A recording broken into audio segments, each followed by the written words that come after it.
तूने हमारी बड़ी सेवा किया है। अब हमारा लीला समाप्त हो रहा है, अब मैं अपना साकेत धाम जाना चाहता हूँ, तो चलोगे हमारे साथ साकेत धाम? तो हनुमान जी महाराज कहते कि प्रभु वहाँ सत्संग होगा? तो भगवान राम कहते नहीं भाई, वहाँ तो मैं ही रहता हूँ, वहाँ तो सत्संग नहीं होगा, सत्संग तो राम कथा मृत्यु लोक में होती है। कहा भगवान फिर जाके मैं क्या करूँगा, हमारा क्या काम है, जब सत्संग ही नहीं होगा तो हम वहाँ जाकर क्या करेंगे। देखिए हनुमान जी महाराज सत्संग के कितने प्रेमी हैं। राम कथा सुनबई के रसिया, और राम लखन सीता मन बसिया। एक बार भगवान राम ने पूछा तुम राम राम करता है, राम है तुम्हारे अंदर? बोला हाँ प्रभु, हमारे अंदर केवल राम ही नहीं है, जानकी भी है। बोले दिखा सकते हो? बोला हाँ।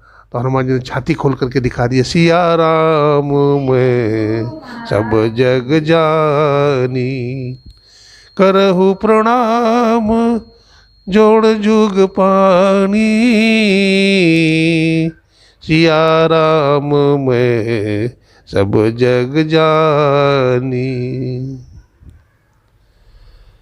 जब तेरा मुँह प्रताप खगेशा, उदित भयउ अति प्रबल दिनेशा, पूरी प्रकाश रहे तीन लोका, बहुतेन सुख बहुतेन मन शोका। भगवान का प्रबल प्रताप रूपी सूर्य जब से उदय हुआ है, ये भगवान श्री राम जहाँ भी परमात्मा है वहाँ प्रकाश ही प्रकाश है। तो हम भी अंधकार से प्रकाश की तरफ बढ़े, उधर चले, तब हमारा मन में सुख आएगा, शांति आएगा। अगलुक जहाँ तहाँ लुकाने, काम क्रोध कैरव सकुचाने। अरे अग उल्लू रूपी पंछी छिप गए है, काम क्रोध लोभ रूपी कैरव जो है सकुचा गए है, ये कुमुद है, ये क्या हुए? सकुचा गए। अब भक्ति भाव हम में प्रकट हो गया, अब हमारा मन विषय विकार में नहीं जाता है। अब हमारा मन जहाँ काम तहाँ राम नहीं, जहाँ काम नहीं राम। अच्छा जहाँ राम होंगे वो काम रहेगा, और जहाँ काम रहेगा वहाँ राम भी नहीं आएंगे। तो भक्त को काम से परे जाना चाहिए। काम क्रोध मद लोभ के जब लगी घट में खान, का पंडित का मूर्खा दोनों एक समान। तो हनुमान जी महाराज ऐसे हैं, ज्ञानी भक्त हैं। तो चार प्रकार के ज्ञान हुए, चार प्रकार के भक्त हुए, आर्थ अर्थार्थी, जिज्ञासु और ज्ञानी। भगवान कृष्ण कहते हैं तेषाम ज्ञानी नित्य युक्त एक और भक्ति विशिष्यते। लेकिन चारों प्रकार के ज्ञानियों में ज्ञानी भक्त हमको श्रेष्ठ है। जिस तरह से एक पिता को चार बेटा है तो बड़ा बेटा ज़्यादा प्यारा है, बड़ा बेटा ज्ञानी के समान है, और छोटा बेटा भी कम प्यारा नहीं, वो भी भक्त के जैसा है। एक बाप का चार बेटा है तो चारों प्यारा होता है, लेकिन बड़ा बेटा ज़्यादा प्रिय है न, क्योंकि बड़ा बेटा ही मुखाग्नि देता है, अब बड़ा बेटा ही राजा बनता है पिता के जगह में। इसलिए पिता को बड़ा बेटा प्यारा होता है, अब माँ को छोटा बेटा प्यारा होता है। ऐसा लोग कहते हैं, माँ को छोटा बेटा प्यारा होता है। चलिए ये तो भावना की बात है। तो भक्ति हम करें, है ना। भगवान जो है ना, जो भक्ति होता है, जिसके हृदय में भक्ति रूपी अंकुर पनपती है, तो भगवान उसके प्रति खिंच जाते हैं। एक कवि ने लिखा, प्रभु खिंचे हुए बंधे हुए चले आएंगे, जरा तारों से तार मिला करके देख।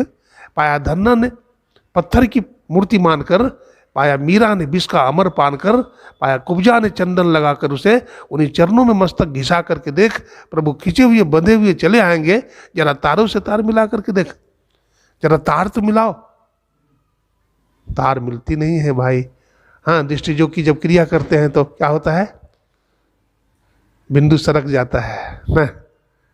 अब साधक को बड़ा दुख होता है। बिंदु जहाँ ओझल होता है तो साधक को बड़ा, रात भर खाता नहीं है, कभी एक रोटी खाया, कभी वो भी नहीं खाया, बिंदु को देख करके रहेंगे। हाँ, इसलिए दृष्टि साधन की क्रिया बहुत लंबी क्रिया है और बहुत कठिन क्रिया है। अगर बिंदु को प्राप्त कर लिया आपने तो समझो परमात्मा के केंद्र में स्थापित हो गए आप पिंड से ब्रह्मांड में चले गए। आप संसारी आदमी नहीं है, हाँ, आप दुनियादारी आदमी नहीं है आप। इसलिए आप साधन कीजिए, आप पवित्र रहिए, चोरी नहीं कीजिए, दूसरा का सामान नहीं चुराइए, व्यभिचार मत करिए, नशा पान मत लीजिए, कहीं नहीं बीड़ी भांग दारू का सेवन मत कीजिए, तब आप पवित्र बनिएगा। देखिए, परमात्मा से ज़्यादा पवित्र को है।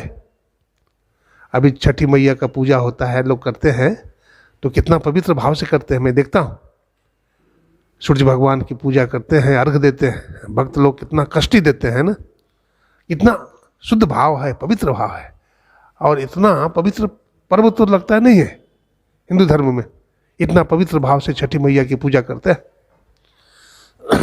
तो छठी मैया की पूजा भी छठा चक्र का केंद्र बिंदु में जाना है। हाँ, छठी पूजा का मतलब होता है, छठ चक्र है ना, खट चक्र, तो उसमें स्थापित करना अपने आप को। छठा चक्र का जो केंद्र बिंदु है उसमें अपने को स्थापित करना है। हाँ, वहाँ जब स्थापित हो जाएंगे, अरे पटाखा फूटेगा वह ज्योति भी जलेगा, और बम पटाखा भी वहाँ फूटेगा, वो असल में आपका छठ पूजा हो जाएगा। तो अभी हम लोग बाहर में भटक रहे हैं, संत महात्मा जो कह रहे हैं वो समझ में बात नहीं आती है, लेकिन जब समझ में आने लगेगा, मन लागत लागत लागत है, अब ब्रह्म भागत भागत भागत है, ये सुख फीको वो सुख मीठो, वो सुख मीठो ये सुख फीको। हाँ, अभी दुनिया का सुख अच्छा लगता है, लेकिन जब भगवदीय सुख अच्छा लगेगा तो फिर दुनियादारी का सुख फीका पड़ जाएगा, है ना। इसके लिए साधन कीजिए, हाँ, भजन कीजिए। तो मैं कह रहा था कि हमारे हृदय में अगर भक्ति भावना पनपती है तो भगवान भी खींच जाते हैं। कैसे? अब देखिए, कौरव और पांडवों में युद्ध हुआ ना। अब महाभारत के युद्ध में मैंने भीष्म पितामह ने साथ दिया किसका? कौरव का साथ दिया। क्यों दिया? हालांकि महात्मा थे, लेकिन फिर भी कौरव का साथ क्यों दिया? उन्होंने एक ही बात बोला कि मैंने पांडवों का अन्न खाया है। हाँ, पांडवों का क्या खाया? अन्न खाया है, इसलिए मैं उसी का साथ दूंगा। हस्तिनापुर का साथ देना हमारा प्रतिज्ञा है। तो महाभारत का युद्ध हुआ जानते हैं, और यद्यपि शरीर से भीष्म पितामह किसकी तरफ थे? किसके तरफ थे?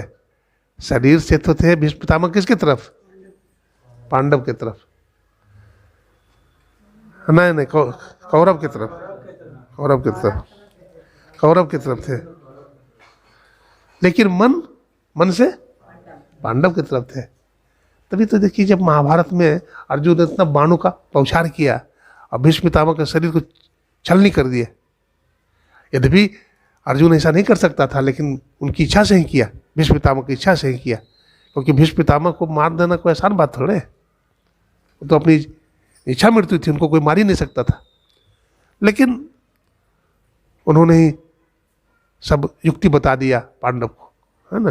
कथा लंबी है, उधर नहीं जाएंगे, है ना। तो लेकिन जरा देखिए, मरने के समय में जब बांध की सज्जा पर पड़े हैं, बांध की सज्जा पर, तो दर्शन करने के लिए पांडव भी आते हैं, कौरव भी आते हैं, और इनके रोए रोए से ये शरीर छोड़ने वाले हैं। लेकिन महापुरुष शरीर दक्षिणायन में नहीं छोड़ते हैं, उत्तरायण में छोड़ते हैं। तो इंतजार में हूँ, उत्तरायण के इंतजार में है। अब भगवान को रोए रोए से याद कर रहे हैं। श्री कृष्ण की रट लग रही है।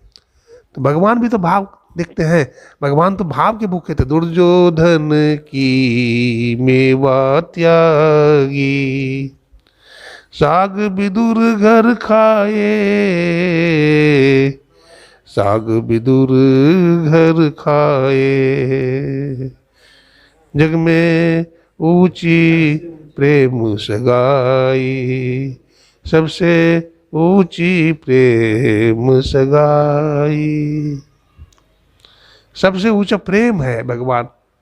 भगवान देखिए, दुर्योधन का 56 प्रकार का भोजन नहीं खाया, निमंत्रण दिया था, लेकिन विदुर जी महाराज कोई निमंत्रण नहीं दिया था और साग की भाजी उनके यहाँ जाके खा लिया।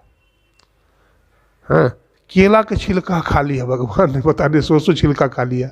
गिरी तो फेंकती जा रही है विदुरानी, और भगवान को छिलका दिए जा रहे, भगवान छिलका खाते जा रहे। लेकिन जब होश आया, विदुर काका देखते हैं विदुरानी क्या कर रही है, भगवान को छिलका खिला रही है। अब भगवान मुंह फेर लेते हैं, बोलते नहीं काकी अब नहीं खाऊंगा। छिलका में जो आनंद था अब गिरी में नहीं है। देखो, तो भगवान प्रेम के भूखे हैं। भगवान श्री राम को भी माता शबरी ने जूठा बेर खिला दिया, अब भगवान खाए जा रहे हैं। लक्ष्मण जी कहाँ खाए, फेंक दिया, बोला हम क्षत्रिय हैं, हम तुम्हारे जूठा खाएंगे, हम सूर्यवंशी हैं। लेकिन देखो, संत का प्रसाद का अपमान किया तो वही संजीवनी बूटी बना। हाँ, वही संजीवनी बूटी बना और लक्ष्मण जी को खाना पड़ा। कहने का मतलब है संत के प्रसाद का अपमान मत कीजिए। अब कौन जानता था लक्ष्मण जी को शक्तिवान लगेगी। देखिए, रामचरितमानस अगर पढ़ेंगे तो बहुत ज्ञान छिपा हुआ है। हाँ, बहुत राज है कि लक्ष्मण जी महाराज को खाना पड़ा, वही संजीवनी बूटी बना। सुसैन वैद्य ने उसी को लाने के लिए कहा, हनुमान जी महाराज लाए, उसी से लक्ष्मण जी महाराज के प्राण बचे। तो हम भक्ति करें, हैं? हम क्या करें? भक्ति करें। भक्ति अगर हमारे अंदर में है तो हर तरह से भगवान हमारी रक्षा करते हैं। चोखा मेला एक था, नाम सुने हैं चोखा मेला का? पुराणों में कथा आती है चोखा मेला। भगवान श्री कृष्ण का परम भक्त था चोखा मेला। तो चोखा मेला सत्संग कर रहा था, राधा कृष्ण मंदिर था, तो उसमें सत्संग चल रहा था। तो उसमें भूकंप आ गया। क्या आया? भूकंप। तो भूकंप में धरती डोलती है, मकान उकान में गिर जाते हैं। तो मंदिर गिर गया भूकंप में। और जब मंदिर गिर गया तो जितने भक्त लोग बैठे हुए थे सब दब करके मर गए। तो उसमें चोखा मेला भी था। तो भगवान ने अपना एक भक्त से कहा कि देखो जी, सत्संग चल रहा था कल, उसमें हमारा एक परम भक्त चोखा मेला था, उसकी हड्डी तुम ले आना। तो कहा भगवान हम कैसे समझेंगे कि ये चोखा मेला की हड्डी, वहाँ तो सैकड़ों हड्डी होगा, बहुत लोग दब के मर गए हैं। तो भगवान ने कहा एक पहचान है। बोला क्या? हमारा चोखा मेला का जो हड्डी होगा वो चमक रहा होगा। तो कहे ठीक है भगवान। और दूसरी बात और है, दूसरा लक्षण और है, एक तो चमकेगा और दूसरा लक्षण ये है उससे श्री कृष्ण की आवाज़ निकलेगी हड्डी से। बोला ऐसा होगा? बोला हाँ। चोखा मेला की हड्डी का पता लगाने गया वहाँ भक्त। जब वहाँ गया तो देखा कि बहुत सारी हड्डियाँ पड़ी है। तो देखा कि एक हड्डी चमक रही है, चम चम चम चम चम। अब वहाँ जाता है तो उस हड्डी को उठा करके कान से लगाता है। तो कान से जब ही लगाया तो श्री कृष्ण श्री कृष्ण श्री कृष्ण की आवाज़ आई। वो समझ गया यही चोखा मेला की हड्डी है। वो लेके चला गया भगवान के पास, प्रभु ला दिया ये हड्डी है। देखिए, हम इतना भजन करें, हम इतनी भक्ति करें, हम इतनी सेवा करें, हाँ, कि हमारे हड्डी से भी कृष्ण कृष्ण की आवाज निकले। नहीं तो शरीर तो ऐसे छूट जाता है आदमी को, धन दौलत दुनियादारी कोई साथ देता है? सब यहीं छूट जाता है। आपका अपनी करनी आपको साथ देती है न? आपका अपना कर्तव्य, आपकी करनी, आपका पूजा पाठ, आपकी भक्ति, आपकी सेवा, आपका सदाचार, ये मरने के समय में काम आता है। हरि अनंत हरि कथा अनंत। भगवान अनंत है, उनकी कथा भी अनंत है। एक कथा और सुनाते हैं, आइए देखिए। देवर्षि नारद भगवान के परम भक्त है न? देवर्षि नारद भगवान के परम भक्त हैं अब हरदम रटते हैं क्या, भगवान का नाम रटते हैं, श्रीमन नारायण श्रीमन नारायण, और कुछ नहीं बोलते हैं नारद बाबा, बस श्रीमन नारायण यही बोलते हैं। और ऐसे देवता हैं कि मृत्यु लोक में भी रहते हैं, देवलोक में भी रहते हैं, और ब्रह्मलोक भी चले जाते हैं नारद बाबा। तो नारद बाबा ऐसे दिव्य मुनि है, ऋषि हैं, जिनको भगवान का वरदान मिला हुआ है, लेकिन परमात्मा को जाने नहीं है, वे ब्रह्म का साक्षात्कार नहीं हुआ है ना, अभी रास्ते में है। तो ऐसा भक्त भी अगर कुछ गलत कामना करता है तो भगवान क्या करते हैं, उसकी इच्छा को पूरे नहीं होने देता है। एक बार की बात है कि जा रहे थे वो नारद बाबा, अपना एक तारा बजाते हुए जा रहे थे, श्रीमन नारायण। तो देखा एक गांव में, गांव का जो राजा है, ये शहर का राजा है, वो अपनी कन्या की शादी कर रहा है, बड़ी भीड़ भाड़ है। तो नारद बाबा सोचे कि हम भी थोड़ा देख लेते सभा। तो नारद बाबा भी चले गए वो राजा साहब के घर में। तो राजा साहब ने बड़ा आदर किया, आइए महाराज बैठिए, हमारा कुटिया पवित्र कीजिए, बैठे। तो हमारा कन्या का भाग्य रेखा देख लीजिए, हस्तरेखा। तो देखे कन्या का हस्तरेखा, तो नारद बाबा दंग रह गए, बोले कि आपका जो पत्नी, आपकी जो कन्या है, ये बड़ा भाग्यशाली, बड़ी लक्ष्मी है, और त्रिभुवन पति जो हैं भगवान, इनके पति होंगे। तो नारद बाबा उल्टी समझ लिए, त्रिभुवन पति परमात्मा इनके पति देव होंगे, ऐसा है। लेकिन वो क्या समझ लिए, इनका जो पति होगा वो त्रिभुवन पति होगा, तो हम ही क्यों नहीं इनका पति बन जाए, हाँ, हम ही से शादी हो जाए। तो लेकिन शादी कैसे होगी, तो राजकुमारी बड़ी सुंदरी है, हमारा तो रूप उतना बढ़िया नहीं है। तो एक उपाय है, हम भगवान की भक्ति करते हैं, भगवान नारायण भगवान विष्णु की भक्ति करते हैं, तो उन्हीं से मांग लेंगे। तो चले गए मांगने के लिए। भगवान नारद बाबा याद करते थे, अब भगवान प्रकट हो जाते थे। जानते हैं ये कौन सा साधना का सोपान है? हम मानस ध्यान करते हैं ना, पहले मानस जप करते हैं और मानस ध्यान करते हैं। मानस ध्यान जिसका सिद्ध हो जाता है, वो गुरु महाराज को जब भी दर्शन करना चाहेगा बुला लेगा। हाँ, बहुतों संस्मरण है। अगर मानस ध्यान में आप पक्का हो गए तो गुरु महाराज से बात करेंगे आप, और गुरु महाराज को जहाँ बुलाना चाहेंगे गुरु महाराज वहाँ प्रकट हो जाएंगे। अंग संग हर वक्त रहता, प्रकट हो आता नहीं, हो रहे हैरान सागिल, जल्द दिखलाता नहीं, हो रहे हैरान सागिल।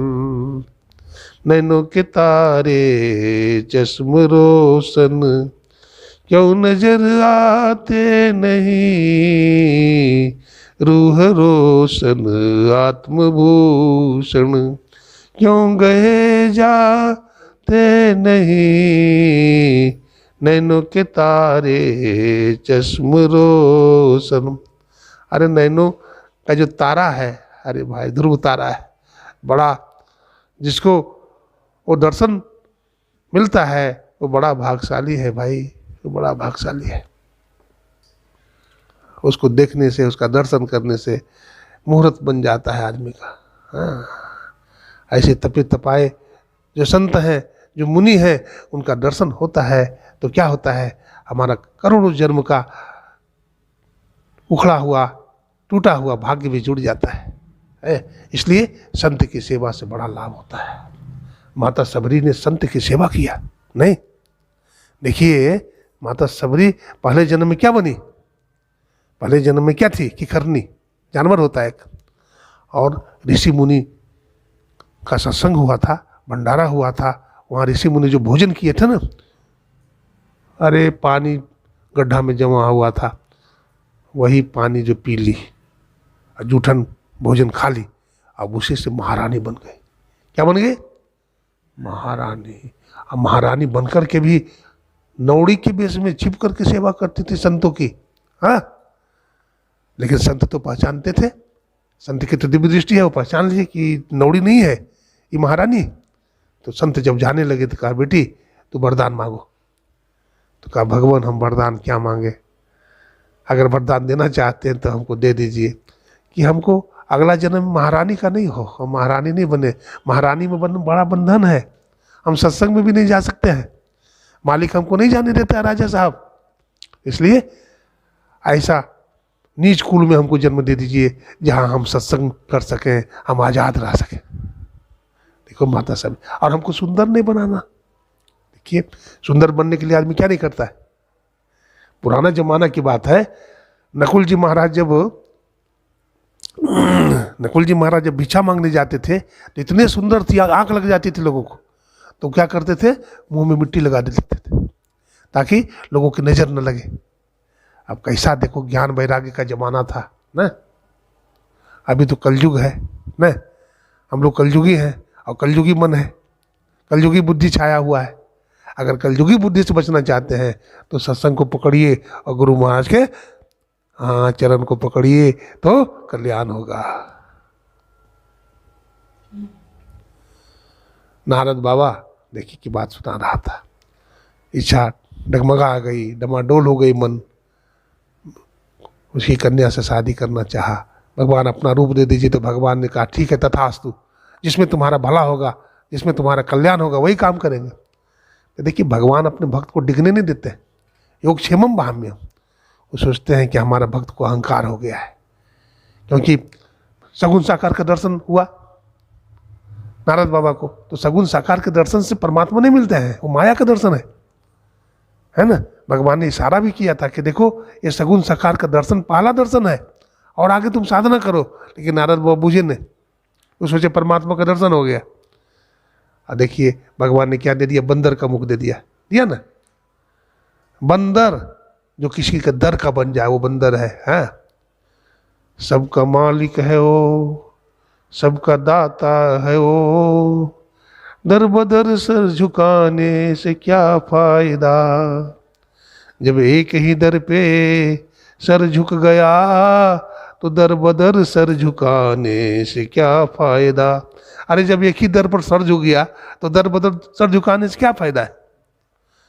हनुमान जी का सर झुक गया किसी दर पर, राम जी के दर पर है, सब दर पर, भगवान किसी के दर पर भी उन्होंने सर नहीं झुकाया। नहीं झुकाया। जिसको गुरु के दर पर सर झुक गया वो दर बदर सर क्यों झुकाएगा। तो क्या कह रहे थे, क्या सुना रहे थे। नारद भगवान ने सोचा कि इसको अहंकार हो गया है तो इसलिए क्या किया, इसके अहंकार का टूपी फोड़ा हो गया है, घाव हो गया, उसका ऑपरेशन करना चाहिए। तो भगवान ने क्या किया, उनके अहंकार को बंदर का रूप दे दिया है। एक दूत ने जाके कहा भी देखो अरे भगवान तुम्हें बंदर का, तुम्हारा रूप तो बंदर जैसा लगता है, तू क्या विश्व मोहिनी के साथ पास खड़ा होता है, वो तो मुंह फेर लेती है, तू क्यों बार बार जाता है, वो बार बार जावे, अब विश्व मोहिनी जब भी आवे वो तो मुंह फेर ले। देखिए कहने का मतलब क्या है, भगवान का बंदर बन करके रहिएगा आप दुनिया में तो भी माया की हिम्मत नहीं है कि आपकी तरफ देख सके। विश्व मोहिनी उनकी तरफ नहीं देखती थी। और जब फिर भगवान नारायण वहाँ आ गए तो उनके गले में उन्होंने माला पहना दिया। नारद बाबा को बड़ा गुस्सा आया, अरे हमारा तुम एक शादी नहीं होने दिया तो तू दो को लेके घूम रहा है। मैं तुमको साफ देता हूँ, तुम बहुत कपटी है, मैं तुमको साफ देता हूँ कि जैसे मैं नारी के वियोग में तड़प रहा हूँ उसी तरह से तुम भी नारी के वियोग में तड़पोगे, और जिस भक्त को तूने बंदर का शरीर दिया है यही भालू बंदर तुम्हारी सहायता करेंगे। भगवान राम ने कहा, भगवान नारायण ने कहा तथास्तु नारद, मैं तुम्हारे इस वरदान को स्वीकार करता हूँ। अरे भगवान शराब थोड़े मानते हैं, भगवान तो वरदान ही मानते हैं, तब ने स्वीकार कर लिया भगवान ने। शराब स्वीकार करेगा कोई? भगवान के लिए तो शराब वरदान क्या है, दोनों बराबर है। तो भगवान ने कहा मैं इसको स्वीकार करता हूँ। और भगवान देखो त्रेता युग में वही भगवान विष्णु राम जी का अवतार लिया ना, और माता जानकी का हरण हुआ, वियोग हुआ, और वही बंदर हनुमान जी महाराज और बहुत सारे नल नील कितने बंदर, जामवान भालू, सबने तो अच्छा किया, भगवान की सहायता किया, तो भगवान ने उनकी सहायता से लंका पर विजय पाई भगवान ने। तो कहने का बहुत बात है, भक्ति कीजिए, बहुत सारा देवी देवता के चक्कर में रहिएगा। है कितना देवी देवता का नाम लीजिएगा, बोलिए 33 करोड़ देवी देवता का नाम लीजिएगा। मान लीजिए 10 का नाम ले लीजिएगा, 20 का लीजिएगा, लेकिन ध्यान कर पाइएगा? नहीं कर पाइएगा। बड़ी बड़ी में नमक डालिएगा तो होगा बड़ी? हाँ, अच्छा लगेगा? नहीं। क्या करते हैं माता बहनें, बेसन में ही नमक घोल देती है, तो वो कितना बढ़िया बनता है। उसी तरह से एक की भक्ति कीजिए, उस सदगुरु की भक्ति करिए। देवी देव समस्त पूरन ब्रह्म परम गुरु, गुरु में करे निवास कहत है संत सबू। एक गुरु महाराज को पकड़िए, सब भगवान प्रकट हो जाएंगे। बोलिए प्रेम से श्री सदगुरु महाराज की। आज हम सत्संग करने के लिए परम श्रद्धेय परमादरणीय श्री दरोगा बाबू नगेंद्र राय जी के घर में आए हैं। और एक बहुत अच्छे, मतलब दरोगा के पद पर रहते हुए भी बहुत अच्छे इंसान हैं। और माता जी है ना, क्या नाम है?